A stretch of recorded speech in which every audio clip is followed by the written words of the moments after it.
Nah, yang berikutnya mengulangi cerita berulang-ulang sejak kemarin.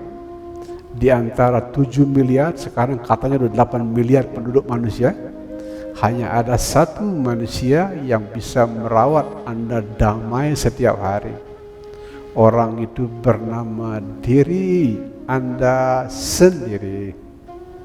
Sebaik apapun orang tua, kita berpisah. Sebaik apapun pasangan hidup, berpisah. Sebaik apapun anak-anak, nanti akan punya beban sendiri yang menggendong diri ada berat. Sehingga satu-satunya pelabuhan jiwa yang selalu mendamaikan bernama kesendirian. Tepuk tangan. Kesendirian. Ya. Boleh ditonton di YouTube cerita tentang para genius. Ya. History of the genius. Orang-orang genius dipelajari, ada dari Newton, dari Galileo, Albert Einstein, Nelson Mandela, yang mulai dalam yang jenius-jenius pelajari. Mereka banyak berbeda, tapi dalam satu hal orang-orang jenius itu sama. Mereka menyukai kesendirian. Ya, dalam bahasa otak, orang-orang jenius itu otaknya agak autistik sedikit, ada autisnya, tapi sedikit. Salah satu ciri orang yang autistik, dia menyukai kesendirian, nyaman dalam kesendirian. Itu kisah para jenius dari Newton, Einstein sampai dengan Nelson Mandela. Karena begitu ceritanya, jangan lupa menemukan keindahan dalam kesendirian. Sahabat terindahnya bernama penerimaan diri. Self-acceptance is the most beautiful inner sunrise.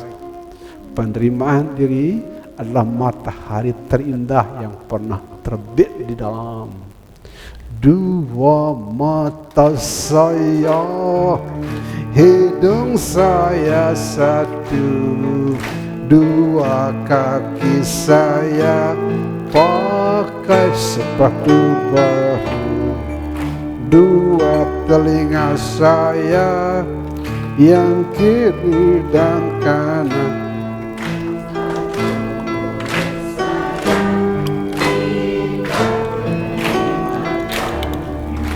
Sehingga tolong pulang dari Kembang Sari, tulis pesan ini di depan cermin Anda di rumah. Tulis pesan ini di atas cermin. I love you just the way you are. Kita ulangin sama-sama mantranya. I love you just the way you are. Jadi bisikkan mantra ke orang yang di cermin. Saya menerimamu apa adanya. Kalau itu sering kita baca di cermin, Anda akan berjumpa kesendirian yang indah. Tolong dicatat, para jenius itu otaknya sedikit autistik, makanya menyukai kesendirian. Nah, guruji sejak kecil tak bagaimana nyaman sekali sendiri. Kapan saja terlalu banyak orang itu terganggu. Hanya di asram tertutup, hanya orang tertentu boleh masuk, itu pun hanya di waktu-waktu tertentu. Karena begitulah orang-orang jenius, rumah indahnya bernama kesendirian. Dan Anda akan berjumpa Shambhala di dalam. Tepuk tangan. Nah, bagi Anda yang belum berjumpa rumah kesendirian, ini ada rumah sementara bernama keluarga. Makanya di Bali, teman-teman Bali, ada kepala urusan rumah tangga, Pak Kade optimis, sering bicara begini, unik nih keluarga kita guru. Kenapa? Di Bali ini semua guru spiritual, muridnya dibawa ke tempat suci. Tapi di keluarga Kompesi enggak, kita enggak pernah bawa teman-teman ke tempat suci. Semuanya dikembalikan ke keluarga. Rumah sementara sebelum Anda ketemu rumah terindah bernama kesendirian. Satu-satu aku sayang ibu, dua-dua juga sayang ayah, Tiga, sayang adik kakak. 1, 2, 3, sayang semuanya. Tepuk tangan. Kalau ingin melihat keindahan hati seorang wanita, lihat percaya diri suaminya. Kalau ingin melihat keindahan hati seorang pria, lihat kecantikan istrinya. Makanya Guruji rawat ibu biar cantik selalu, karena itu menjadi cermin diri kita di dalam. Kalau istri kita peot dan sakit-sakitan, ya tahu sendirilah apa yang terjadi di dalam. Diulangin, melihat kecantikan hati seorang wanita, lihat percaya diri suaminya. Kalau istrinya bodol, tolol, kayak anak kecil lah, ya suaminya nggak percaya diri lah. Nah, istri juga seperti itu. Kalau sering dibilangin jelek begitu, kecantikannya menurun. Dan yang lebih dalam, kalau ingin melihat kebahagiaan seseorang di hidup ini, lihat keluarganya. Kalau ingin melihat kemana roh seseorang pergi setelah kematian, lihat keluarganya. Kenapa keluarga? Karena di situ energi kita tersisa paling banyak. Kalau orang mengaku bahagia, keluarganya bubar berantakan, itu bohong. Demikian juga orang yang wafat. Kalau dia wafat, keluarganya terbakar. Dia lahir di alam yang juga terbakar. Karena keluarga adalah cermin paling jujur di zaman kita. Makanya teman-teman Compassion semuanya dirayu. Jaga kesehatan. Kita bercita-cita biar berumur 80 bersama suami dan istri. Anak-anak, cucu juga sehat. Kalau kita bisa sampai 80, sehat dan bahagia bersama istri, suami, anak-anak, tanpa ngapa-ngapain pun orang akan bertanya, apa yang diajarkan di sana? Tepuk tangan. Keluarga. Nah, ini keluarga juga tempat suci. Makanya teman-teman Compassion syukurnya ya mau lah penurut, karena kembali ke keluarga. Nah, di samping keluarga biologi ada keluarga yang kedua, keluarga yang dipilih oleh hati kita sendiri. Orang Tibet mengatakan sahabat adalah keluarga yang dipilih oleh hati kita sendiri. Di barat psikolog ada menyimpulkan, kalau ada seseorang yang jadi sahabat kita terus menerus lebih dari 7 tahun tanpa berpisah, dia bukan sahabat, dia keluarga. Nah, keluarga Compassion ini lama, kita udah bertahun-tahun. Nah, pontang pantingnya banyak lah, suka dukanya banyak. Pokoknya banyaklah suka dukanya, tapi bertahan. Yang menarik kemarin keluarga Compassion Bali, dipimpin oleh Pak Adi Wirawan. Kemarin ada yang usul, guru kami mau gundul.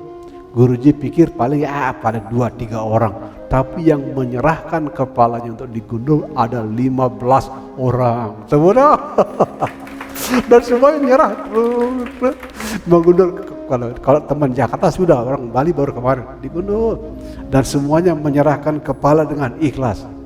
Ya, bervariasi dari mantan preman sampai orang bergelar doktor ada di situ. Semuanya digundul. Itu bercerita tentang kualitas persahabatan kita. Jadi kalau ada orang di atas 7 tahun bersama kita tanpa pernah putus, itu tidak sahabat tapi keluarga.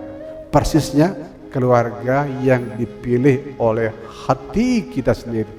Itu rumah yang indah yang lain. Nah, cara lain biar Anda ketemu sambala dalam diri. Kata-kata yang kita ucapkan terus-menerus, pikiran yang kita pikirkan terus-menerus, membuat kita melatih otak tanpa pernah berhenti.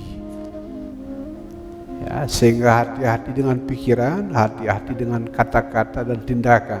Sengaja tidak sengaja kita sedang melatih otak. Yang celaka adalah setelah otak kita latih, otaknya membimbing kita ke tempat yang kita ucapkan. Sebutlah kata-kata Kalau Anda yang sakit, ucapkan kata ini, saya akan sembuh. Kata-kata itu didengar oleh otak. Kalau Anda ucapkan berulang, nanti otak akan membimbing Anda jadi sembuh. Kalau mau lebih dalam, kata-kata yang Anda ucapkan mempengaruhi membran di kerongkongan, dan ini adalah jembatan antara energi langit dan energi bumi. Tidak saja otak membimbing Anda sembuh, tapi juga jembatan ini membimbing Anda sembuh. Sehingga hati-hati dengan kata-kata yang diucapkan terus menerus, ya, karena kata-kata yang terus menerus ucapkan dicatat sama otak, dan otak membimbing Anda sebagaimana kata-kata yang Anda ucapkan.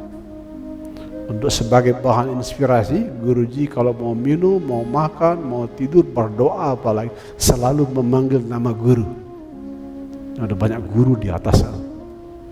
Ya, dari Mahatma Gandhi, Nelson Mandela, Bunda Teresa, Dewi Kwan Im, yang mulia Dalai Lama, banyak sekali. Itu dipanggil berkali-kali tiap hari. Karena dengan menyebut nama guru kita dijaga.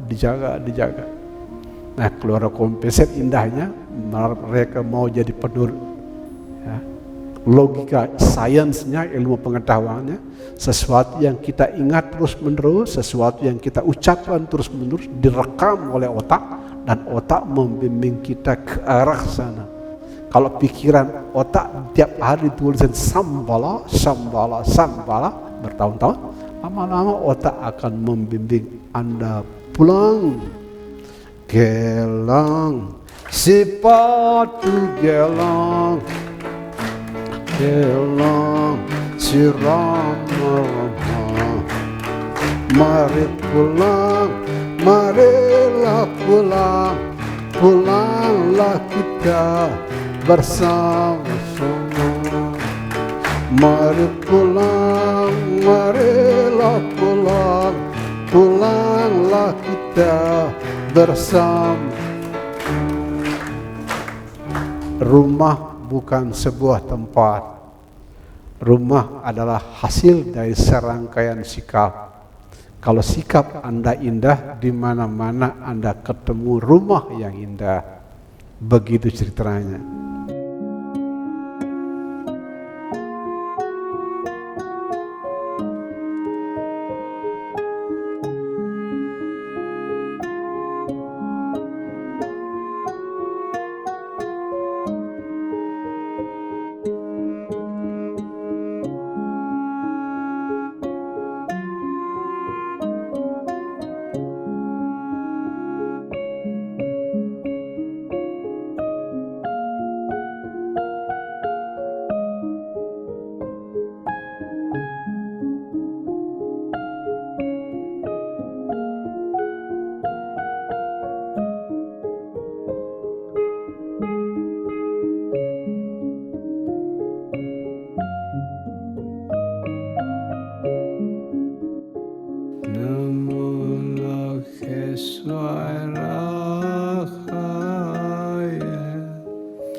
Namo Keswara